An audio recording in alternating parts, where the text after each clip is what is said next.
Joe talks about Joe.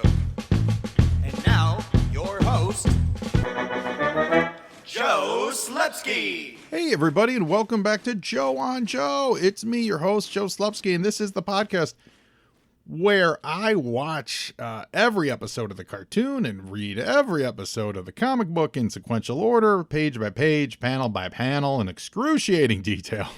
And this week is no different. It's G.I. Joe number 91, A Real American Hero, with that fabulous cover by Andy Kubert. It's funny. I'll peek behind the curtain. This is the second time I recorded this because in my head, this was always a Lee Weeks cover. And it looks and feels like a Lee Weeks cover.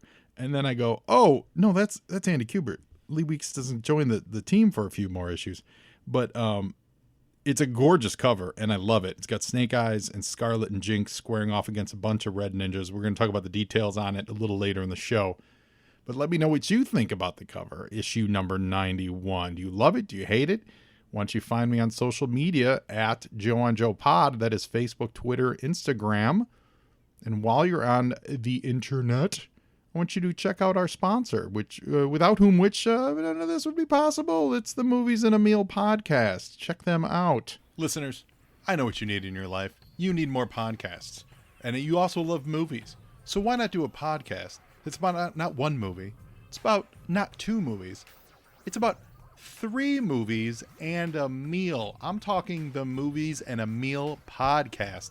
This show is great. It's brought to you by Keith, Brad, and Ben, and each week they bring a new movie to the table, which they all discuss as a group.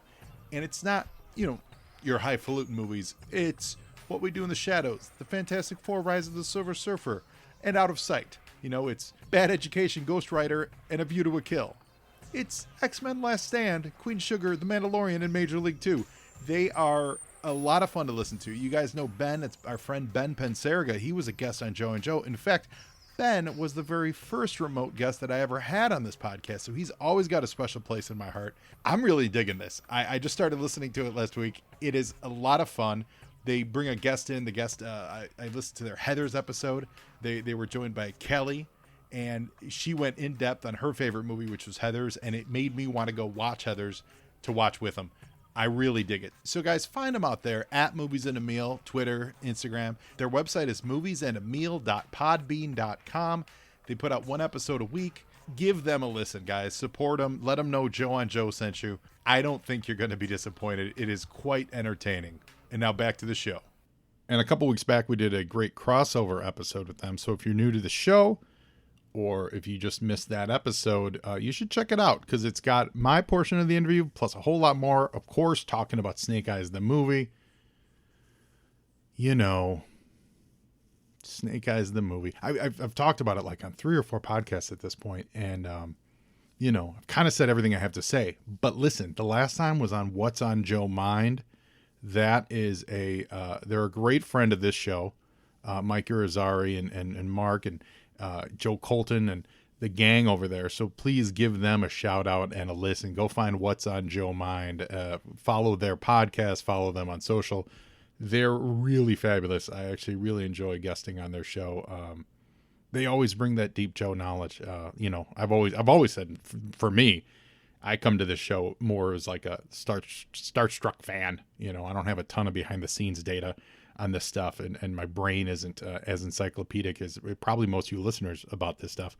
But I do my best and I do what I can. But man, whenever I'm on What's on Joe Mind, they're always dropping deep knowledge, and I'm always appreciative of it. I learn something every time I listen, and certainly every time I guest on there. It's great. So please check them out too. They're really, really great. I was on their show. We did their live stream last Friday. So when you're hearing this, it would have been Friday, August 4th or something like that. So I think that regular episode is up and out there. It's their Friday night stream. They're really, really great. Now, without any further ado, we're going to get jumped into this episode of Joe on Joe Illustrated, which always starts with the segment You were saying, where we look at comics that were on the rack the same month as the G.I. Joe issue in question, and movies that were in the theater. Now, G.I. Joe 91 has the cover date of October '89, which means that it was actually on sale during June of 1989. So when we get to the movie section, you know what's coming. Whole lot of action. But we're going to start over at Marvel Comics, and with the shared cover date of October '89. Let's see what was on the stands.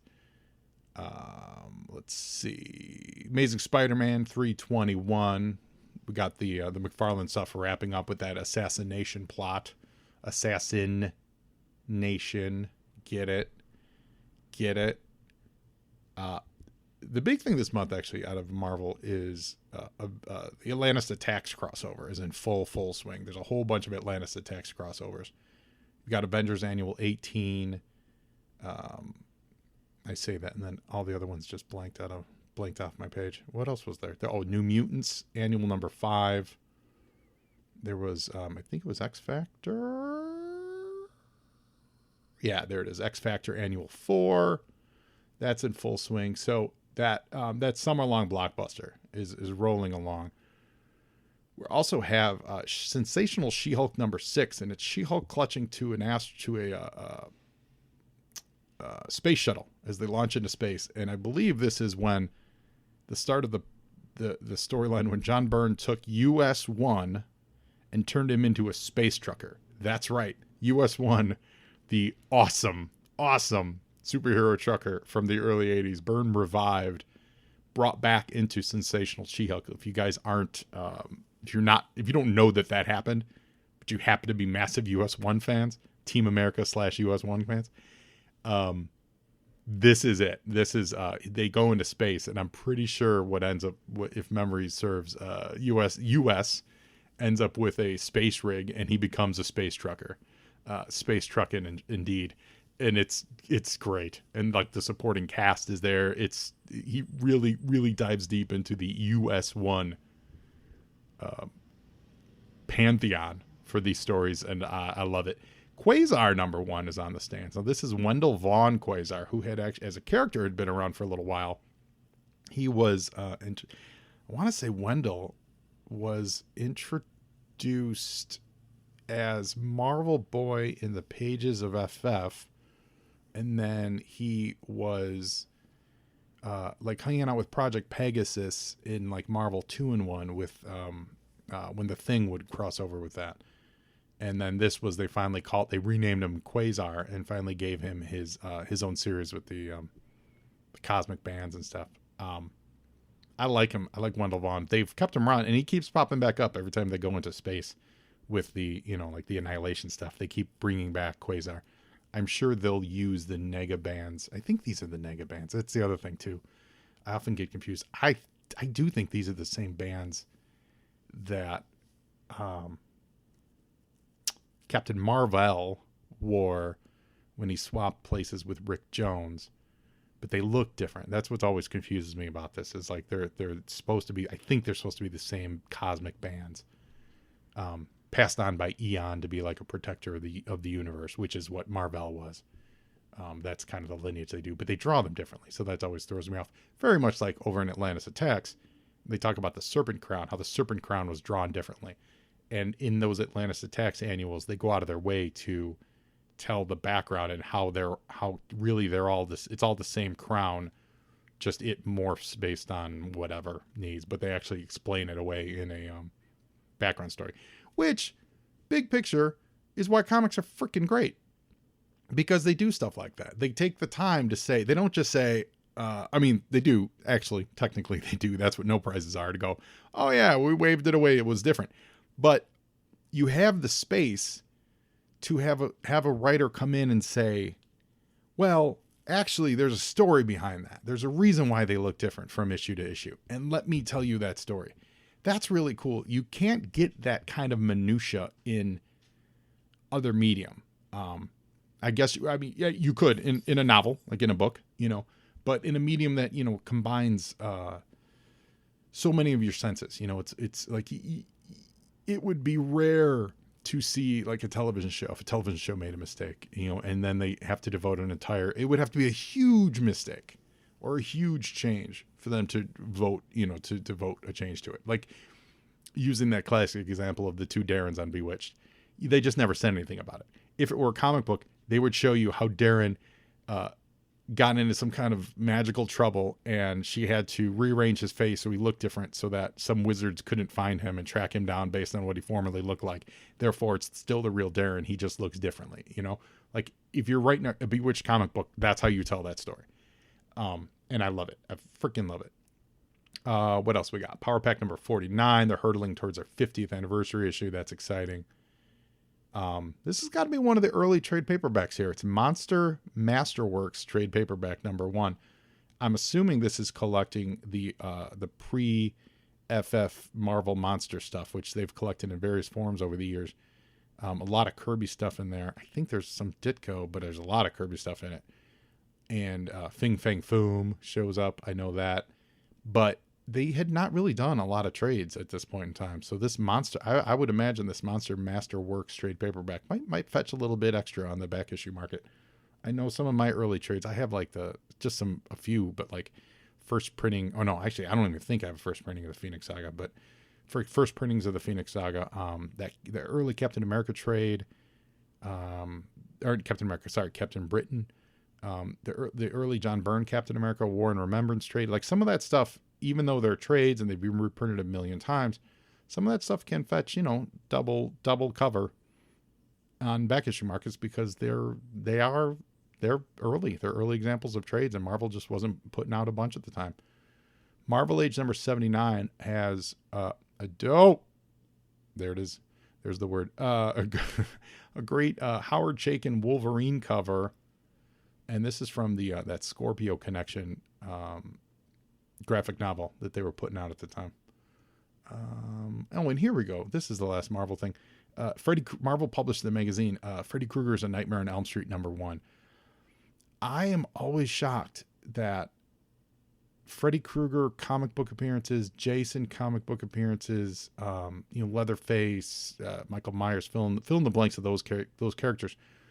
Those never, I would think that those comic book appearances would be much more valuable than they actually are. The asking price for some of this stuff isn't all that high. We've gotten a few in the shop in recent years, and some of them are going up. I know the early, I think it's Leatherface versus Jason comic crossover, I think fetches a couple, $100 or $50 an issue or something like that. But it's crazy to me because we've had these first early Freddy appearances. This one, I think he's in this. I think it's a magazine called Fear, and it was like a horror comic, but Freddy's in it and he's on the cover, and it's either his first or his second appearance in comic books, and it's sat at the store forever, and we get Freddy fans in there all the time, and it's crazy to me.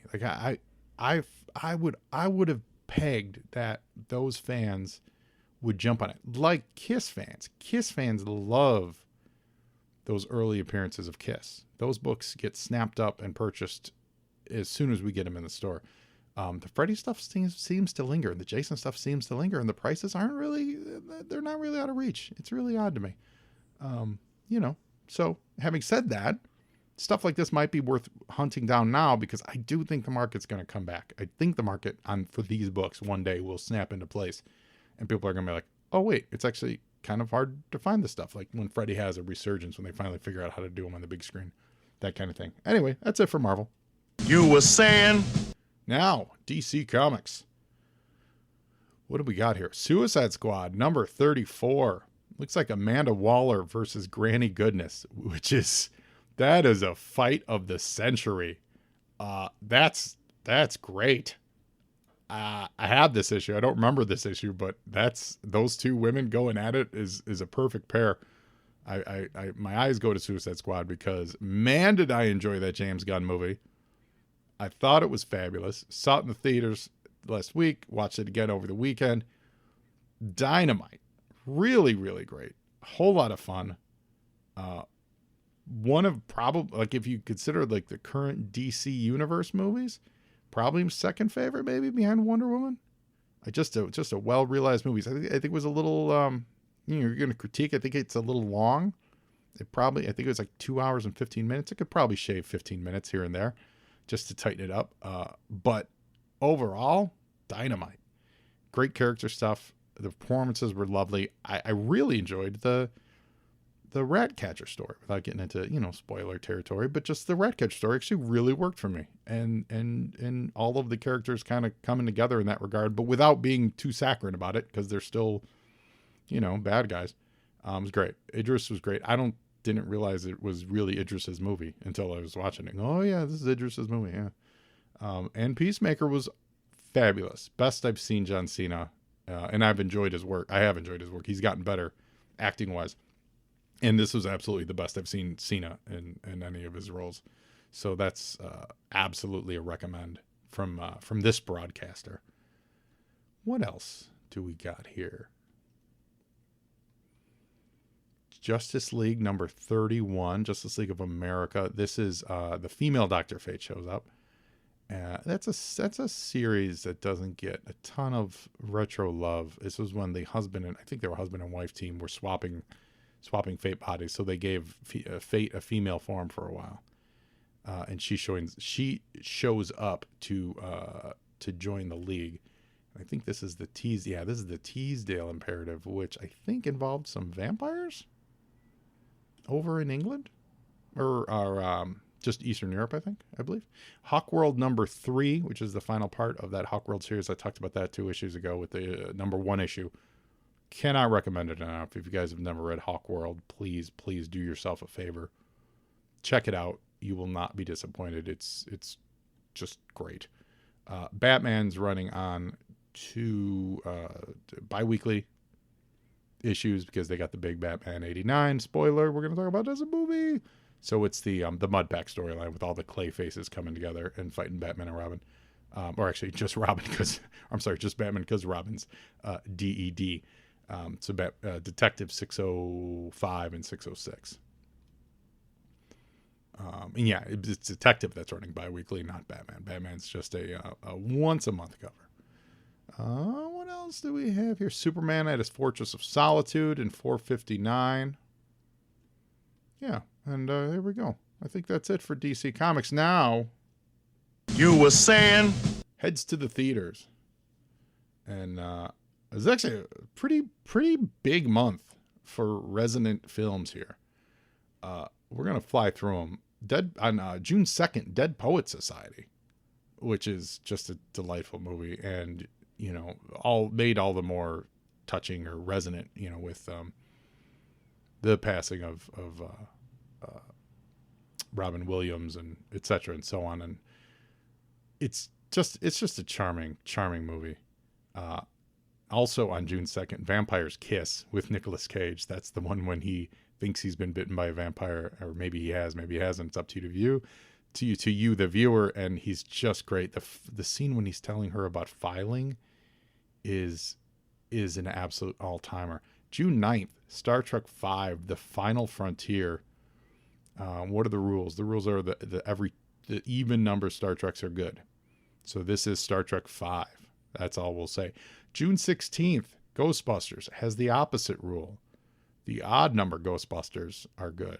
So Ghostbusters 1 and Ghostbusters 2. Okay, so this is Ghostbusters 2. It's okay. I don't hate this. Over the years, I've gone back and forth on it. I was a huge Ghostbusters fan. And 2, obviously, I loved it when I saw it in theaters. And over time, I was like, it's not that great. And then you rewatch it and you go, it's not. I'm excited for this new sequel. I think I thought the other Ghostbusters one I thought was not great comedically, but not a terrible movie. It just like there was just a lot of stuff went on too long. Like it needed to be tighter. It suffered from that last 10 years, what we've been getting, call it the Apatow effect, where there's just so much. And I know Apatow didn't direct it. It was Paul Feig, who I love Paul Feig movies. I think he does great stuff, and he did a lot of good stuff in there. But it's that Apatow effect of there's so much quote good stuff unquote in the improvising and in the witty banter that it's not edited with a hard kill your babies kind of feel. We were rewatching it recently, and it was just like there's just moments where you go, that's really funny. And then the scene just goes on a beat or two too long. And you're like, you got to get in there and cut it and make it tighter and just keep the laughs coming. And then he becomes a tidal wave of laughter, which the first Ghostbusters did. And then the female reboot, I don't think necessarily did that well. And the Ghostbusters 2, which came out on June 16th, 1989, just felt like everyone was there for a paycheck, and it just felt heavy, although you get a nice He-Man reference early on, which is funny. And of course, June 23, this is why you're all here today. Oh, this is crazy. I can't believe Walt Disney actually thought knowing that the other movie is going to sell out every episode, every theater, maybe releasing Honey, I Shrunk the Kids on the same day as Batman. Maybe that actually works because you get a lot of overflow. You get a lot of unhappy parents, especially this time. This was way before you reserved seats. So you got a lot of people going to the theater. I want to go see Batman. It's sold out. What else is showing? I'm going to go see Honey, I Shrunk the Kids. Maybe that actually makes a lot of sense. But it's Honey, I Shrunk the Kids, same day as Batman. We're going to come back to Batman in a second. June 30th, an amazing movie, Do the Right Thing, which over time has just not only held up, but gotten stronger. You hear people talk about Do the Right Thing in even more revered tones than you did at the time. And at the time, people revered it. That's a strong movie. Great Balls of Fire on the same day as Do the Right Thing, and The Karate Kid Part 3, same day as Great Balls of Fire and Do the Right Thing. So that's a big, as far as franchises go, Karate Kid 3 ain't a great movie, but it's a huge franchise. And Great Balls of Fire was a big movie at the time. Dennis Quaid did a great job of playing it, Jerry Lee Lewis, cousin Creeper. But he did a great job. And, the soundtrack can't be denied. And then Jerry Lee Lewis, underage cousin Creeper. But Do the Right Thing's great. So let's go back to Batman. I remember where I was. I remember standing in line. I remember everything about it. We sat so close to the screen because it's the only seats that were still available. When the opening, the crawl through the bat logo, like it was the most amazing. I didn't know what was going on, and we were so close. I was so into it. It was the greatest thing. And then we leave there, and all we did, I was Pat Finnegan, and all we did, I also saw Batman Returns. Pat, Irish, what's up, baby? I remember we walked out of there going, just saying, oh my God, it's just like the comic book. Oh, it's just like the Dark Knight Returns. And then although I don't think I had read Dark Knight Returns at that point. I actually don't think I did. It's funny. I think I was saying, and I do think I was saying those words, but I don't know that I'd read Dark Knight Returns. Wait a minute. But that was it. We were talking about how it was so dark and this and that. And then you go back and rewatch it now and you're like, well, yeah, in comparison to Batman 66, but it is not close to the comics at all. Like it's its own thing. Don't get me wrong. That is not a knock, but I think we were so starved and we had only seen campy Batman. And I always loved campy Batman, but I do remember at the time being like, oh, I'm done with campy Batman. I don't think I called it that, but I'm done with Adam West Batman. This new Batman's the thing for me. I'm trying to remember if it bothered me about the Michael Keaton stuff, because I was a big Michael Keaton fan from Mr. Mom. So I feel like I wasn't up in arms about it just because I liked Michael Keaton so much from Mr. Mom. And then we started seeing those pictures and I was like, well, he looks just like Batman. So I don't think I was one of those people that was in the camp of like, how dare you cast Mr. Mom? But you never know. Memory's a foggy thing. I certainly think he freaking nailed it and cannot wait for the Flash movie. That's not a massive spoiler. It's been announced. Everyone knows Michael Keaton's playing this Batman in the Flash movie. And as we're talking this week, right? You hear that horn? That's the mail place. They're excited about Batman 89 too. This week was Batman 89, the comic book was released into stores. So head down to your local comic shop and pick up Batman 89. And I believe next week is Superman 78, which is also very, very, very exciting. I mean, man, I could talk about Batman for a long time. I tease like we should just do a podcast about Batman 89. I'm surprised someone hasn't done it already. I feel like if you do that, you got to track down people who were there and do all kinds of interviews. I don't know if I have that stamina, but man, do I love Batman 89. I watch it any day of the week, man. I'm all about it. As an adult, like, oh, here we go. Yeah, again, every time I talk about how much I love Batman 89, this trucker wants to second yes and me. A couple years ago, I was like, I never put together my trading card collection because that was the one set of trading cards I was trying to get a full set of, and I was always buying packs and never could do it. So I finally just went to eBay and bought them all. Speaking of buying stuff, so that's it real quick for... You were saying? So many great stuff. I was at the SoCal Joe show this weekend up in Pasadena. Saw a friend of the show, Diana Davis. Saw John Pearson. Saw a friend of the show, Cujo. It's great to see him. Cujo from the G.I. Joeberg podcast. We did a little quick interview. He said, I think it's going to pop up there at some point in the near future. Just a very quick howdy do. Always appreciate Cujo. I watched him give, spoiler alert, a really, really lengthy, great interview with Flint Dille. So look out for that promo for our boys over at G.I. Joeberg and Cujo. But I picked up a couple of Retro Joes. That was exciting. But for me, the most exciting thing that I did, I spent $2 on something. And it tickled a place in my brain that I didn't realize I needed tickling. And it was absolutely the perfect fit. It was the best $2 I spent all day. Since like probably 1984, 1985, I've been missing one of Snowjob's skis. And I saw it, and it was at a dealer vendor's table in the random accessories pile. And before I saw it, in my brain I went, you should just check to see if Snowjob has a ski in there, because I haven't thought to look for it. And maybe they're at every single show. I have no idea. But the first place I thought of, and the first thing I looked for, there was Snowjob's ski. So right before we went on the air here, I reunited Snowjob with, now he has both of his skis. Now I have to get one of his ski poles. I have one ski pole, other ski pole missing. So the hunt continues. But the important part was the ski, because one hand can have a gun, the other hand can have a ski pole. He can't always ski one skied. He did certainly when I was a child. What was it?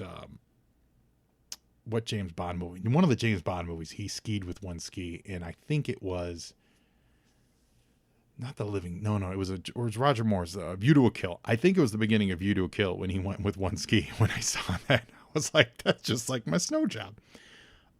So I can't tell you the delight I've had in reuniting Snowjob with his second ski. There you go, ladies and gentlemen. And now it's time. Now, mass is ready to get into G.I. Joe number 91. Great cover by Andy Kubert. This is still in that Kubert phase for, I think, both Adam and Andy. And all props and respect. I actually think they're both fabulously talented. Their father is a legend. I'm a fan of all the Kubert family work. They started, and it makes sense that, they learned at their father's elbow. So, father's feet, elbow, pen, pencil, whatever. Their early work, and I think they started as inkers and colorists and stuff. Their early work really, really apes their dad's stuff. And so this is very old man Kubert-y. Which is not bad at all. Come on, more of that. And, of course, we would get Joe Kubert doing the Sergeant Savage stuff in a couple years. So this is a little bit stylistically, this is a little precursor to the stuff we would see on Sergeant Savage. Makes me wonder if someone saw this cover. Not that they would need this cover to inspire them to ask Joe Kubert to draw their war, the war action figures. But you see this and you go, oh yeah, why don't we get the Kuberts to do more covers and reach out to Joe, etc. and so on. So I like it. Couple things about it. It does have that, starting to get into the 90s, a lot of smoke obscuring a lot of feet thing going for it. By that meaning not great, but it adds, in this case, it makes sense because we know inside they're fighting in the dark. It's also got Snake Eyes. This is his V3 look. You don't see it because his chest is obscured, but that's not his V2 look. This is definitely his V3 kind of gear and get up. So that's interesting. I bet you they sent, and obviously his visor is different. So they must have sent him like either toy ref or stuff of the V3 version. That's cool. The ninja in the front is great because your eyes are drawn to Snake Eyes. Even with that black cover, obviously the yellow highlighter on Snake Eyes is a must here just to make him pop. But your eyes get drawn to Snake Eyes because he's Snake Eyes, because you got the we'll call it a lens flare or light flare on his sword, which I like that it's diffused. It's not really defined very well, especially with the printing processes at the time, pre-Photoshop stuff. They did a great job with that. And having the ninja in the front, there's always the danger that front red ninja pops and draws your eyes, but it really doesn't. But when you notice it, it just adds depth to this three layered picture of the red, the good guys, and then the red ninjas in the background. Really good. And this background's really kind of with all that kind of action going on, this is everything you need.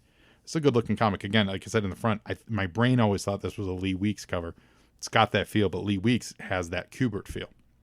So that's really what's happening here. And I love the inclusion of the Uzi. Anytime you have Snake Eyes using that Uzi is, I think, a plus, because even though we know he's a commando and he's got grenades and knives and all this other stuff, anytime the sword's out, you just think ninja. So to always include, whenever you include that Uzi, it reminds you, oh yeah, soldier, because, look at Jinx. Seeing Jinx with an Uzi feels weird. And what's great is you see the balance on this of the right side is the ninja, the left side is the military. Well, so when you're looking at the book, his left side is, anyway, you see what I'm saying. Jinx and the sword are on the right side of the page. Scarlet and the gun and the Uzi are both on the left side of the page. So this picture actually splits who Snake Eyes is right down the middle, is where I'm going with this. And it works for me. It really, really works for me. Yo, Joe! So, No Simple Solutions. Script by Larry Hama. Tony Salmons is back on pencils. Randy Emberlin on inks. Rick Parker lettering. Bob Sharon coloring. Bobby Chase editor. Tom DeFalco editor-in-chief. Tony Salmons is back, and I think this might be, I think this issue plays to his strengths, and I think that's a good thing. This image of Zartan is just cartoony enough and extreme enough. Any further, I think, breaks that G.I. Joe realism, but it's great. There's a lot of great detail. There's a lot of exaggerated realness in that face. And then you get some of the dimensions, like the hulking body dimensions, just reminds you of this, that it's a comic and not everything, it's not a photo play, right? It's a comic. And what I love about this is we're getting the fight that I had hoped for, that They Live style fight here between Zartan and the Blind Master. Yo, Joe! In an alley even, just like They Live. And they're going at it, and that's what they've been going at it, which is also great, because you start here in the middle. They don't have to take the time to show us the whole fight, and yet they still can spend 8 pages on this knockdown drag out fight, which is great.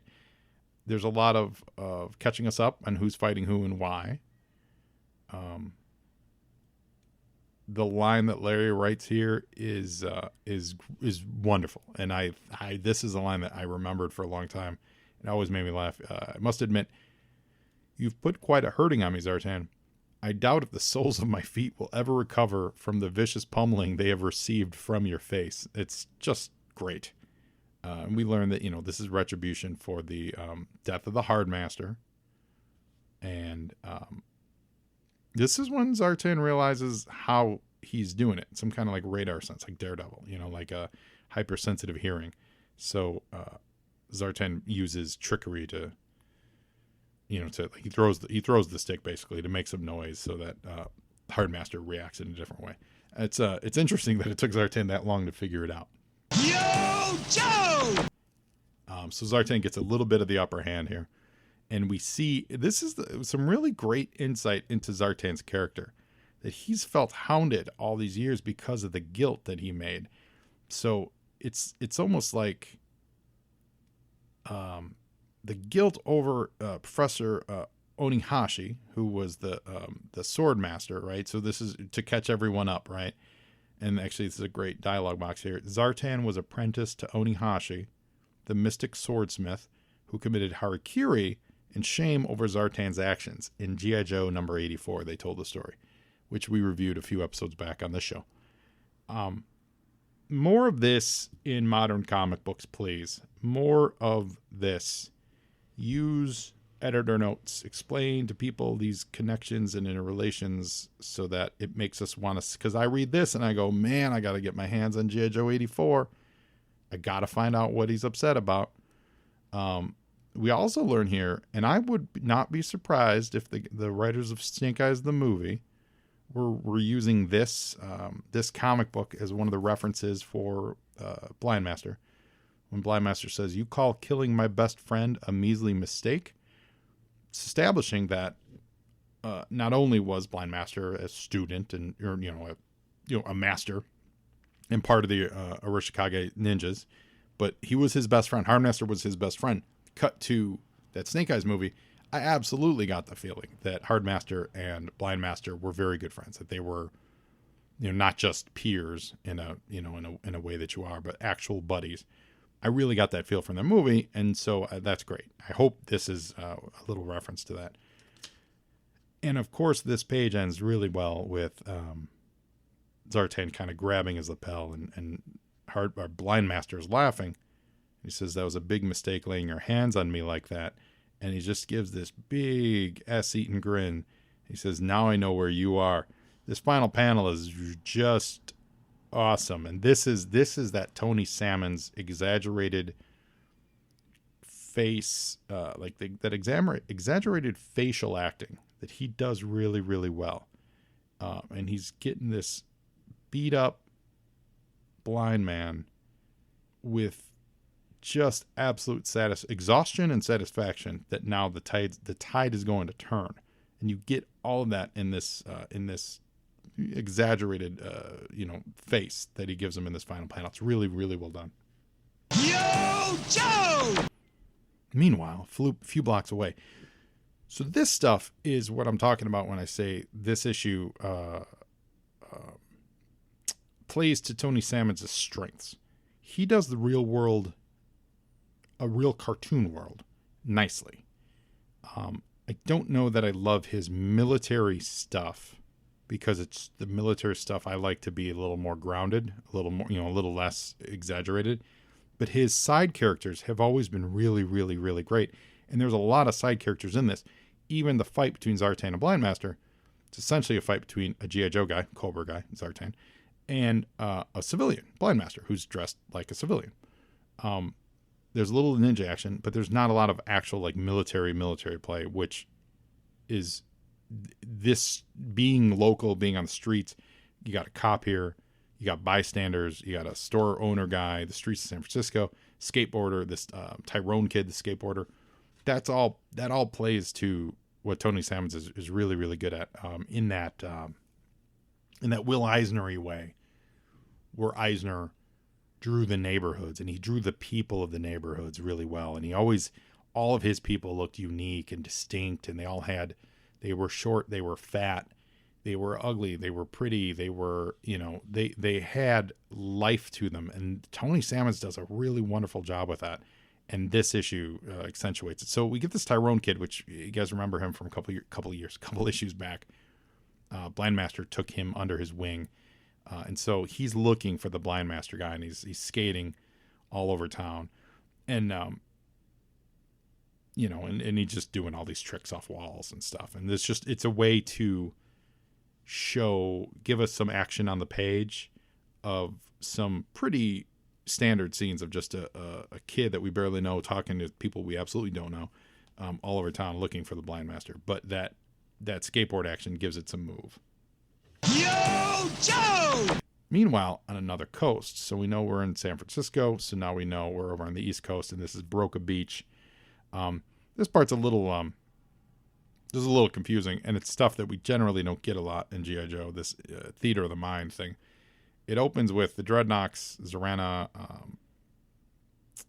Ripper, Buzzer, Torch, and Road Pig, with the Baroness without her glasses, which is interesting because we're actually inside a mental projection of them.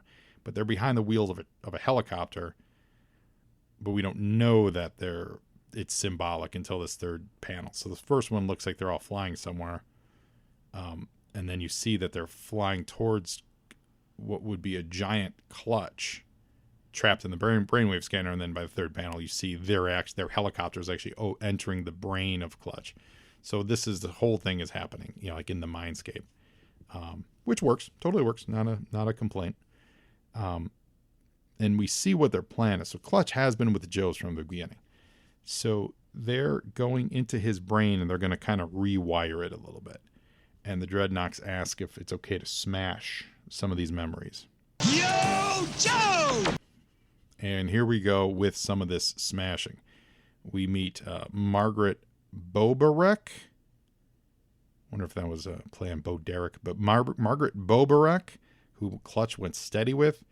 We see Clutch's first car, his Corvair, and the Corvair gets smashed by the Dreadnoks. Margaret gets kicked in the gut, which is great.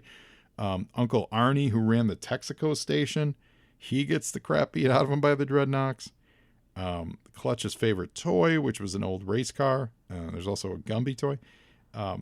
Zartan is beating that up. So they're systematically going through Clutch's memories and destroying them. Yo, Joe! Which gets us to Clutch's reaction here, which he's witnessing all of this. So this is actually quite painful. This isn't one of those like he wakes up and he doesn't know what happened. He's living through this destruction of his memories. This is great. And this is great because it's taken Clutch, who early on, if you guys remember the early days of the Joe comic, they were trying to make Clutch the star. Clutch was a big focus of those first, 15 issues or so. He had a couple solo stories. Like they were trying to make Clutch the Springsteen stand-in. They were trying to make him like the big star, him and Hawk, obviously. But he really was like in a Han Solo kind of way. And then as toy lines go, more characters came in, so Clutch has kind of dropped away. So to see Clutch come back here, and he sounds like they're going to use him as some kind of Trojan horse, that's really great. They talk about, the Dreadnoks talk about that they can't do too much because otherwise he'd be a drooling idiot, but they're going to selectively excise strategic pieces of memory. Now in this picture, the Baroness, she has her glasses back on, which, because we're in the real world. Interesting, in her mindscape, the Baroness doesn't need glasses, which tells me, assuming that was a conscious choice by Tony Sammons or Larry, whoever if he put it in the script, that she must consider the glasses a weakness, and that must be something that she wants to change about herself. Very, very small little point, very small tweak, but I like it. And inside the Dreadnoks are, of course, there's grape soda and donuts, and what's Buzzer here says, "You really bent Torch, a certified depraved garbage brain with no redeeming qualities whatsoever. My kind of Dreadnok." Yo, Joe! Let's take a quick break for Mr. Bubbles Tub Tales. You kids have had so much fun getting dirty. It's home to the bath for both of you. It's bath time with Mr. Bubbles. I can't wait. So this is interesting. There's a boy and a girl. They both go home for bath time. But then it's just the boy in the tub, and now all of a sudden there's a dog. So the boy's bathing with his dog.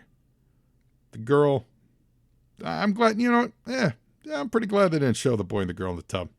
If they're old enough to know who Mr. Bubble is, they shouldn't be bathing together. Order your t-shirt, sweatshirt, or watch today. Did anyone in earshot get the Mr. Bubble t-shirt, sweatshirt, or watch? Mr. Bubble Bubbleberry. Fragrance of that, so like berry flavor. Mr. Bubble. Mr. Bubble was a thing. I don't know if I ever used Mr. Bubble. Anyway, so now this is the interesting part of what they're doing with Clutch. They're actually inserting memory. So now these avatars of the Dreadnoks are adding things like they're putting a closet into his bedroom, and inside the closet is a Crimson Guard uniform. So they're giving him dark secrets. They got, Margaret Boberek out of there, and they added a Wendy, an Arbco cheerleader. And she's like, of course I'll go to the prom with you, Clutch. Will you go to an Arbco meeting with me? We learn all about vitamins, or vitamins, household cleaning products, and the violent overthrow of democracies. And what is really solid about this whole sequence, and I hope they carry this forward, is Zorana and Baroness are bonding over this. They're actually enjoying each other's company, because all we've had is them going at it for the last few issues because they hate each other. My hope is that this moment brings them together in kind of a, call it a girl power way, whatever. But I hope this bonds the two of them in the real world, because they're actually enjoying their work right now, as devilish as the work may be. Yo, Joe! Oh, Acclaim presents Kid Remote in The Power to Move.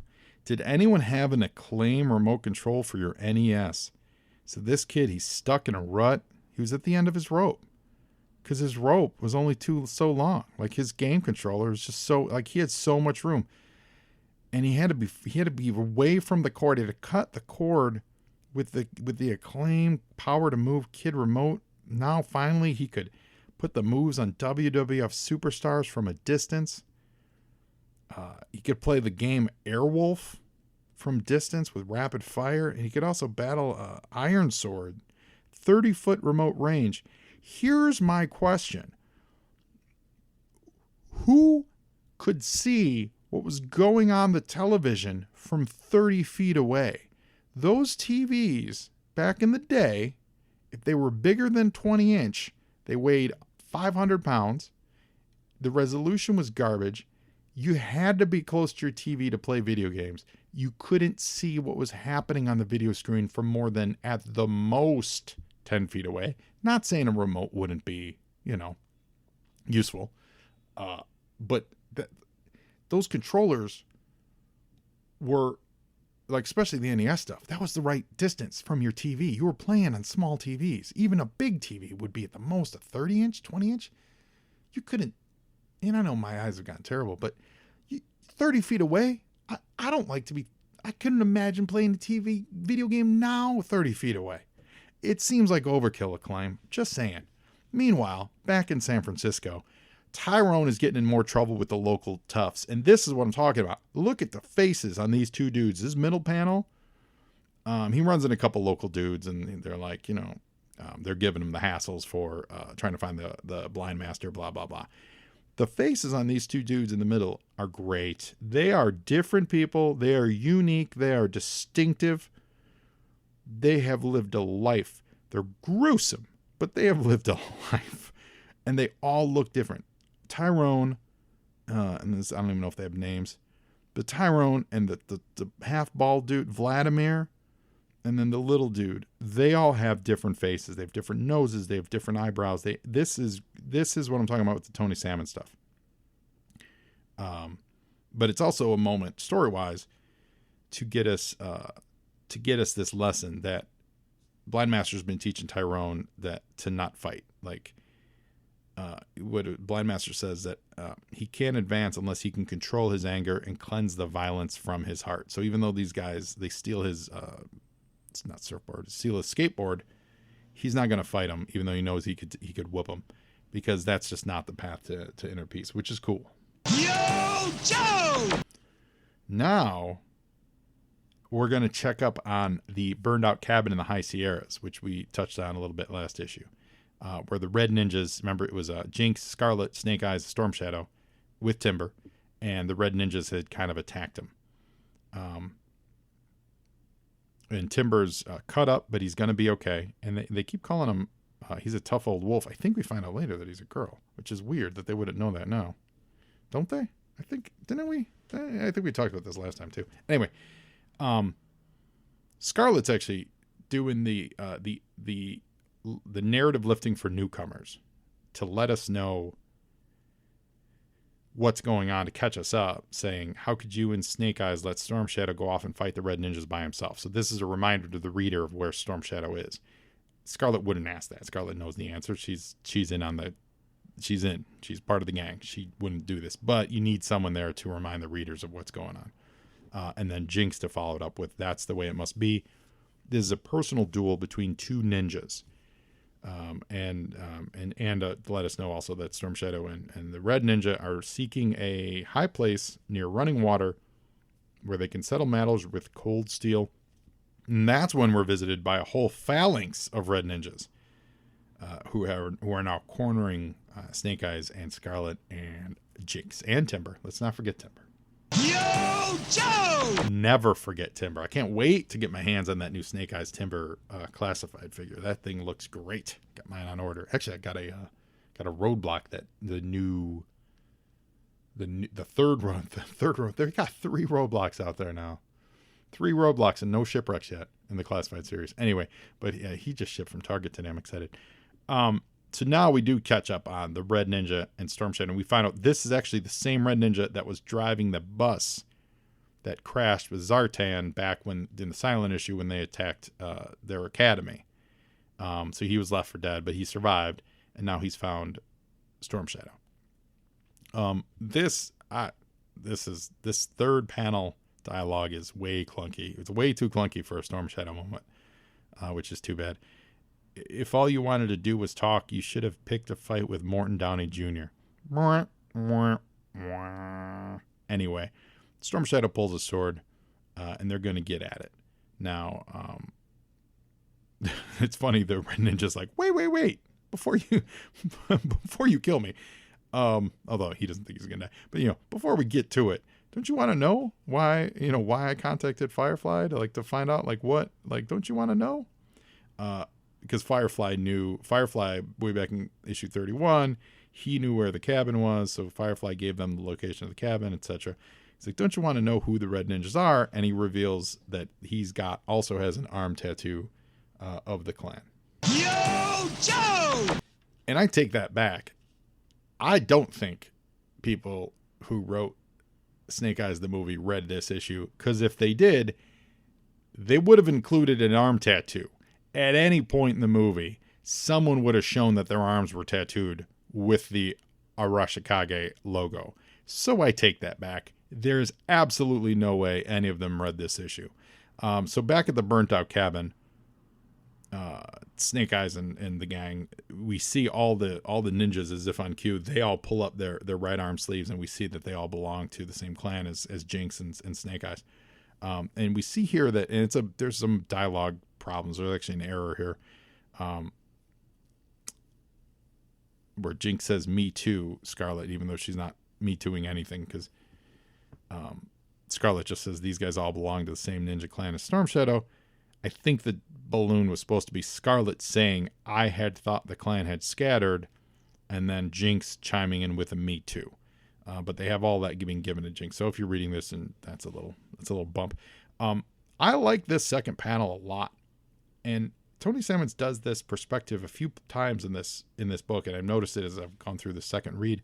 But when I was going through the first read, this panel jumped out to me.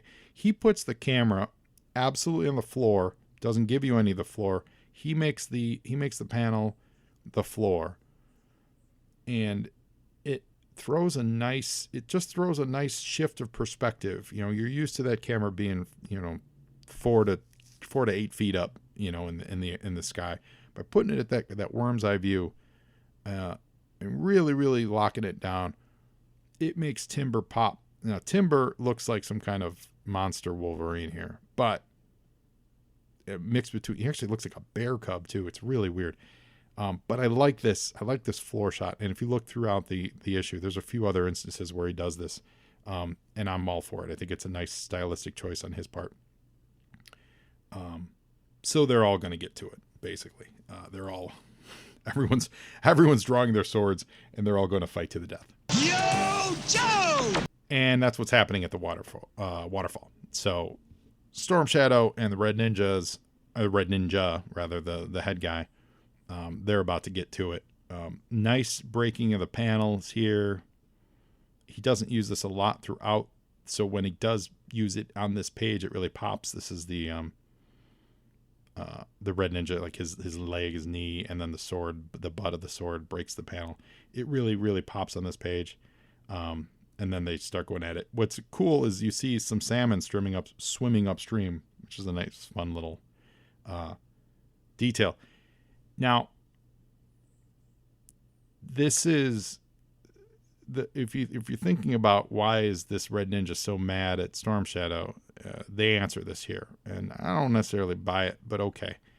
He says Storm Shadow says it was Zartan who killed the Hard Master. You've been the dupe of the real assassin all along, and the ninja says you don't understand. Zartan was simply an effect, not the cause. And he says it was you, Storm Shadow, who brought the outsider Snake Eyes into the clan and ruined everything. For this you must die. I think that's putting a lot on him. Because a couple things. One, Snake Eyes was dope. I can use that word again. Snake Eyes was great. Snake Eyes, someone tried to kill Snake Eyes ain't his fault. Like, Snake Eyes didn't betray the clan. This line would have been useful in the movie. So again, maybe they did read this book. Now I'm back to that argument. But Snake Eyes didn't bring the downfall of the clan. It was Zartan, and it was Firefly, and Cobra Commander.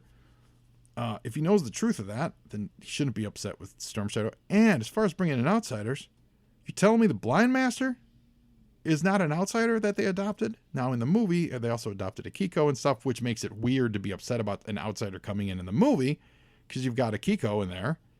So that's weird. So kind of make up your mind on this. This doesn't make any sense. But revenge is never,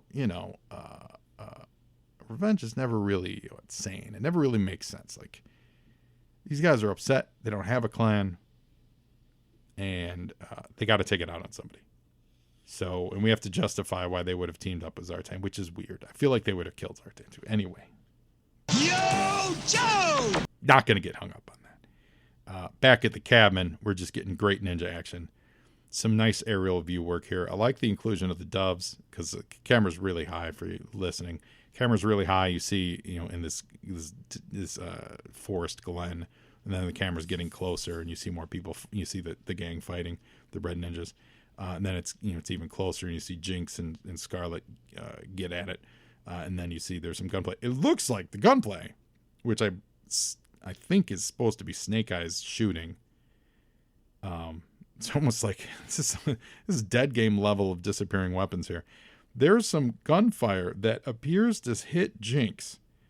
I mean, it doesn't. It definitely. I mean, the shots dance around her, but the way she's falling makes it look like it hit her, which is awkward. As her sword stabs one of the Red Ninjas. Scarlet's hurt, by the way. She's on the ground. But that's an awkward panel, to say the least. Yo, Joe! And then you get to the next page, and you see a ninja just saying the words, out of ammo. And then another guy saying, better to do this with swords anyway. Which makes me think, why was Snake Eyes shooting Jinx and Scarlet? Like, shooting at them. Like, those bullets were hitting their feet. Was that Snake Eyes shooting? Like, that's weird. But then they say are they saying that they're, oh, no, that's, hold on. Okay, stop it. I'm going to rewind here. You have one ninja. Oh, no, there's multiple. That's weird. They gave all these ninjas. Oh, they do. So, okay, I'll take this all back. Let's go back a couple pages. There are multiple ninjas with Uzis. That's a weird. Okay. I wasn't seeing that, and I take it all back. These are Uzi ninjas. So now they're all out of ammo. That's what they're saying when they say they're out of ammo. So they did shoot Jinx. That was them shooting Jinx. It wasn't just Snake Eyes with the gun. It's interesting because when you go back multiple pages and they first show up, the first page, there's no guns. They are all holding swords. So in my head, they're all like two-handing their swords. And then you go forward a couple pages, and when they, the page that they show their arms, you then see that they've drawn some Uzis. And so that's what's going on. And in the prior page, you see multiple. It's like a gun convention on that page. Anyway, okay, so that makes more sense. But now you got Jinx saying that it's all down to Snake Eyes and Timber. And Scarlet says 2 against 3. The odds aren't good for the ninjas. Yo, Joe! Now, Storm Shadow in the waterfall fighting the red ninjas. Salmon swimming upstream. Great ad. Clonk, plang, ping. Storm Shadow's sword breaks. And the red ninja seems to have the upper hand. Yo, Joe! Storm Shadow dives into the waterfall, and what does he find? The corpse of Fred. You guys remember Fred from being up at the cabin? It's Fred's corpse. And there's even a sign above it that says, "Here lies Fred. No matter what he did in life, he died well." And Fred has a machine gun on him. That Storm Shadow, who, by the way, is absolutely shocked to see a dead body sitting here. He pulls it out and he uses the machine gun to block the sword, which then also breaks the red ninja sword. This is a great follow-up to that Fred story. This is where Fred went and died. Fabulous. Absolutely fabulous. The fight continues. Yo, Joe! Now we're cutting back. We have actually usually, so this, I would say this issue, and this isn't a criticism, but normally when Larry balances these three stories, which he's got three going on here, it's normally really, and we've talked about this, he does a great job with pacing it, where it's, you know, page here, page there, 2 pages here, 2 pages there, 1 page here. This one is kind of staggered. So you get it heavy on the front with Zartan and Blind Master, and then that story kind of shifts a little bit to the kid, and then you get the clutch stuff. So there's kind of 4 storylines going here, and it's a weird imbalance, even though the kid on the skateboard is part of the Blind Master story. So now we're back to the Blind Master fighting in the alley, which is very much They Live. And let's get a quick little cameo. Speaking of Freddy Krueger cameo on that top panel as the Blind Master socks Zartan in the face. That was great. And we hear, and this is where we learn a lot about it. He says, the Hard Master, Blind Master, talking to Zartan, the Hard Master took me in when I was a destitute, crippled ex-GI stranded in post-war Japan. That old man is like a father to me. Storm Shadow may have decided to let it all slide, but I'm going to get me some payback. So he's holding Zartan. He can feel that Zartan's trying to shapeshift and throw him off, but he's blind, so none of that's going to work. And Zartan here, we get more. This is a great issue for Zartan insight. Because Zartan says, go ahead, finish it. I'm glad it's over. You have no idea the pain I've lived with since Professor Onihashi killed himself. Do it. What are you waiting for? And Blind Master's got a butterfly knife that he's about to plunge into Zartan's face. Yo, Joe! Zartan's face. And he gets stopped. Tyrone kid shows up. And he grabs his arm. He's like, don't do it. He says, nothing is worth killing a man for. If he's helpless and in your power, you told me that. You took me off the street and changed my life. Is everything you taught me a lie? Just meaningless drivel you spoon out to stupid kids who don't know better? It seems a little mature for Tyrone to be saying, but tell me. And so Hardmaster's trying to justify it. And he's like, this is different. This guy did it to me. And so Tyrone's, walks away. And he says, saving me was less than nothing. So he's basically Tyrone saying, you don't care that this lesson saved me? Like that's I thought I was the living proof of this lesson. Yo, Joe! And he realizes his mistake, drops the knife, lets Zartan go, and he starts after Tyrone. But Zartan, being Zartan, stabs him in the back. Blind Master says, you didn't have to do that. I've been blind in more ways than one. It took a kid to show me. He says, it's not my forgiveness. I was with your mentor, Professor Onihashi, when he died. He forgave you with his last breath. You've been carrying a burden of guilt all these years for nothing. And unless he shows back up again, this is the death of the Blind Master. And Zartan's very upset about this because he says, how could he have forgiven me after what I did? Was there that much compassion in his heart? Was there not enough in mine for me to see it? And he screams, you can't leave me again like this. Not again. What can I do? What can I do? So Zartan's in anguish. This is a great Zartan moment. Fortunately, it's at the death of the Hard Master. I don't remember if Blind Master. I don't remember if the Blind Master comes back. Don't spoil it for me. How dare you? If you're listening to this and you're like, of course he comes back, Joe. Don't you remember issue 104? No, I don't. I don't remember if he comes back. So what an out. What an out for the Blind Master. Yo, Joe! And back in the Sierras, Snake Eyes literally piling bodies of red ninjas as Storm Shadow drifts down the river and they rescue him. And Storm Shadow says, will my past ever stop catching up with me? So Storm Shadow defeated that red ninja. We don't know if he killed him or if he just defeated him. Yo, Joe! And finally, Tyrone skulking away, he gets met with the Blind Master. Frankly, looks homeless. He says, you were right, Tyrone. I was wrong. I was wronger than you'll ever know. Will you forgive an old blind man? Tyrone says, will you forgive me for even thinking you could go through with killing that guy? He must have been one evil dude. And Blind Master says, you know what? Why don't we just start over from square one? A clean slate? That's right, a new beginning. Like being reborn, and you see the familiar Snake Eyes, Zartan, Kirby dots that follow Zartan when he shifts shape shifts. So Blind Master appears to be dead, and Zartan has now assumed the role of Blind Master. How long does he keep up that ruse?